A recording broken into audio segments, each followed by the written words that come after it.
राधे राधे प्यारे भक्तों, शाम सदा शिव चैनल में आप सभी का स्वागत है।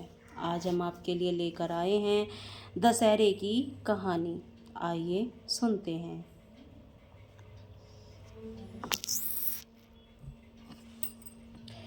एक बार पार्वती जी ने शिव जी से पूछा, लोगों में जो दशहरे का त्योहार प्रचलित है उसका क्या फल है। शिव जी ने बताया कि अश्विन शुक्ल दशमी को सायंकाल में तारा उदय होने के समय विजय नामक काल होता है, जो सब इच्छाओं को पूर्ण करने वाला होता है। शत्रु पर विजय प्राप्त करने की इच्छा करने वाले राजा को उसी समय प्रस्थान करना चाहिए। इस दिन यदि श्रवण नक्षत्र का योग हो तो भी शुभ है। मर्यादा पुरुषोत्तम भगवान श्री रामचंद्र जी ने इसे विजय काल में लंका पर चढ़ाई की थी, इसीलिए यह दिन बहुत पवित्र माना गया है और क्षत्रिय लोग इसे अपना प्रमुख त्योहार मानते हैं। शत्रु के युद्ध करने पर भी, प्रसंग न होने पर भी इस काल में राजाओं को अपनी सीमा का उल्लंघन अवश्य करना चाहिए। अपने तमाम दल बल की सुरजित करके पूर्व दिशा में जाकर शमी वृक्ष का पूजन करना चाहिए। पूजन करने वाला शमी के सामने खड़ा होकर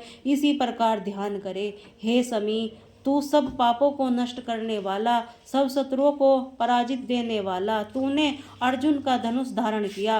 रामचंद्र जी के प्रिय वाणी कही। पार्वती जी बोली, शमी वृक्ष ने अर्जुन का धनुष कब किस कारण धारण किया? इसी रामचंद्र जी ने कब और कैसी प्रिय वाणी कही थी और सो कृपा कर समझाइए। शिव जी ने उत्तर दिया, दुर्योधन ने पांडवों को जुए में हाहाकार कर शर्त न वनवास दिया था कि वे 20 वर्ष तक प्रकट रूप वन में वहां चाहे फिरे, किंतु 1 वर्ष बिल्कुल अज्ञातवास में रहे। यदि इस वर्ष में कोई उन्हें पहचान लेगा तो उन्हें 12 वर्ष की ही वनवास भोगना पड़ेगा। इस अज्ञातवास के समय अर्जुन अपना धनुष बाण एक शमी वृक्ष पर रखकर राजा विराट के यहाँ वृद्धवंशावेश में रहे। विराट के पुत्र कुमार गौ की रक्षा के लिए अर्जुन को अपने साथ लिया।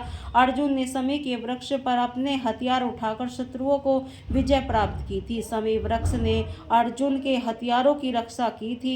विजयदशमी के दिन श्री रामचंद्र जी लंका पर चढ़ाई करने के लिए प्रस्थान करते समय शमी वृक्ष से कहा था, आपकी विजय होगी। इसीलिए विजय काल में शमी वृक्ष की भी पूजा होती है।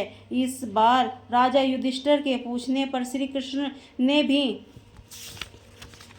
उन्हें बताया थी कि राजन, विजयदशमी के दिन राजा का स्वयं लंकाकृत होकर अपने दासों, हाथियों, घोड़ों श्रृंगार करना चाहिए तथा गाजे बाजे के साथ मंगलाचार करना चाहिए। उसे उस दिन अपने पुरोहित को साथ लेकर पूर्व दिशा में प्रस्थान करके अपनी सीमा को बाहर जाना चाहिए। वहां वास्तु पूजा करके अष्टदिक्पालों, पार्थ देवता, वैदिगण मंत्रों पूजा करनी चाहिए। शत्रु की मूर्ति अथवा पुतला बनाकर उसकी छाती पे बाण चलाएं। पुरोहित वेद मंत्रों का उच्चारण करके, ब्राह्मणों की पूजा करके हाथी, घोड़ा, अस्त्र संगादित का निरीक्षण करना चाहिए। यह सब क्रिया सीमांत करके अपनी महल लौट आना चाहिए।